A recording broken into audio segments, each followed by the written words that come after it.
Hello! అందరూ ఎలా ఉన్నారు? నేనైతే చాలా బాగున్నాను. నేను ఇప్పుడైతే ఎగ్ రైస్ చేయబోతున్నాను. స్టవ్ వెలిగించుకొని పాన్ పెట్టుకోండి. ఆయిల్ హీట్ ఎక్కేలోపు 2 ఎగ్స్ తీసుకొని బ్రేక్ చేసుకొని ఒక కప్‌లో వేసుకొని కొంచెం సాల్ట్ వేసుకొని బాగా బీట్ చేసుకోండి.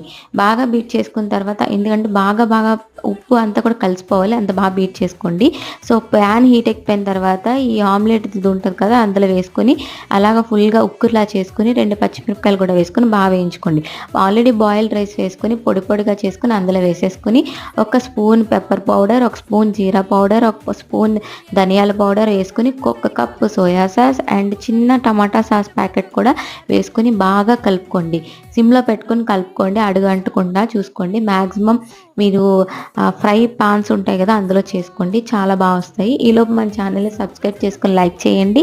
కొంచెం మీకు తగినంత కారం కూడా వేసుకోండి. వేసుకొని 2 మినిట్స్‌కి వేపుకొని ఆపేసుకోండి. చూడండి ఎమ్మీ ఎగ్ రైస్ అయితే రెడీ అయిపోయింది.